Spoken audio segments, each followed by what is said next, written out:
I went through a breakup that was so bad, it started an adventure for me and a few other people along the way. So post-COVID, I'd gone through a breakup.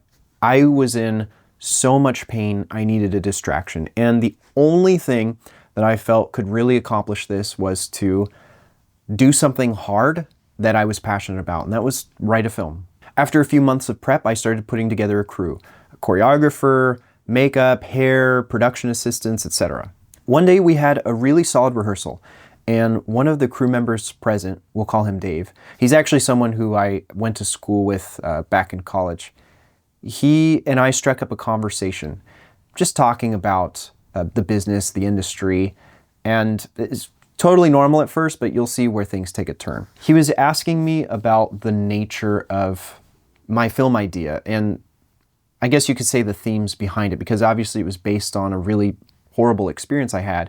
And he was mainly offering praise for the fact that I took something that was bad and tried to make it productive. It was actually a really great conversation, so we made plans to go grab food and discuss this some more. Didn't think anything of it. We met up at this small hole-in-the-wall ramen restaurant. It's actually the ideal kind of friend meetup scenario. Like, you see those anime desktop backgrounds that show how cozy it is inside? It's kind of that. It was great. Again, we mostly just discussed positive things, like where each of us were going in our careers, what we wanted to pull off, creative ideas that we had. But then about an hour in, things started to kind of take a turn. Like, the topics were getting funneled in a very specific direction. It almost felt like a therapy session where I was being asked these questions that kind of put me in a vulnerable state, or like they could be used as ammunition later, which, big foreshadowing. It was stuff like, what do you think you need to reach your true potential? Or do you ever feel like the people around you are holding you back? Of course, this was coupled with reaffirming statements like, oh, I'm just here to listen and I want to support you in any way that I can. My instincts were vaguely telling me that something was off about this, but in any regard, I gave him the benefit of the doubt and just kept with the conversation. Dave said something along the lines of, you're a really incredible person, Alex. You got a lot going for you, and you deserve to be surrounded by other people who are like-minded and will support you along that journey. And that's when I knew the sales pitch was coming. See, unfortunately for him, what he didn't realize is that while he and I were in school together, my first job was as a 100% commission cold calling salesman. So really, he was not about to scam me. He was actually trapped in the room with the scammer sitting across from him. I let him continue. In fact, I was enthused to hear what he had to say. Though all jokes aside, I did feel a little betrayed at this point, like I'd wasted my time. It's very rare when you meet someone who actually listens to you and provides constructive criticism or advice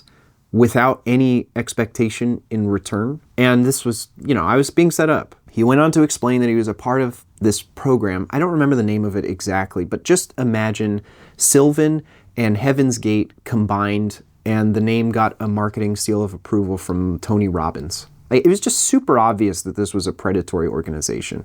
Dave said he could put in a good word for me, and it would only cost $500 to do the first session. Naturally, I started asking tons of questions, like, what sort of things does this organization do? How are they going to lead me on the path? And I felt pretty accomplished because he actually showed me a video of some of the activities that they do. And it's the stuff I did in middle school youth group. Throwing a stress ball around and sharing your feelings, that's great and all, but I wasn't totally convinced that this was going to skyrocket my movie career. It actually seemed quite harmless, aside, of course, from the hilarious upfront cost.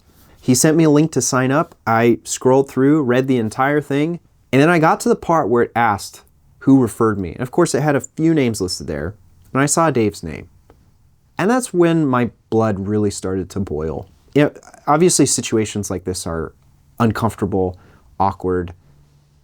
So I did the best I could to calmly and firmly say, no, thank you. I'm not interested. I appreciate you trying to look out for me. And that didn't go well. As a salesperson, I know about all the objections that customers like to throw at us, and there's certain ways of handling it. The thing about Dave, he went full salesman. At first, it started off with things like, well, what's holding you back? How could you feel more comfortable with this kind of purchase? And then it eventually turned into, well, don't you want to succeed? You know, like all the stereotypical gaslight things to make you feel bad. All the things I had talked about earlier that I was afraid or worried about, those came up as a way to convince me to join this organization. As if every successful person ever has gone through this one program, and if you don't do it, you're not going to succeed. This started off in the restaurant. It eventually led out to the parking lot. And I forgot to mention earlier, I was driving the guy home. So you can imagine how awkward that car ride was. It was mostly silence sprinkled with, a couple, well, maybe you'll try it for this. We get back to the street outside his apartment, and I'll never forget this. It was a fairly valiant attempt at acting, I'd like to say. He starts crying. Not like actual crying, just like, making the face like you are crying, but there's no tears coming out. Actually, come to think of it, it's kind of offensive because if you can't really cry for me, does that mean you actually don't care? He had to fake cry. What an asshole. The next thing he said brought forth these feelings in me that seemed irreconcilable up until this point. Disgust, pity, humor. He said, if something bad happened to you, like your depression got so deep that you weren't able to come out of it alive, I don't know how I could go on with myself. Like, I want to know as a friend that I did everything I could to support you during that hard time. Oh. Brother, I'm a grown-ass man. I am not your responsibility. Also, the only reason you and I are interacting right now is because I hired you for a job on a film production. Like, the last time you and I communicated was in art class. Anyways, at this point, I knew I just needed to leave as quickly as possible. I thanked him for his time and company, for what that was worth, and no contact since. When you reach a low point in your life, which we all inevitably will, you have to remember to be cognizant of how you're feeling, of your emotions, because that is when people will try to take advantage of you because you're vulnerable.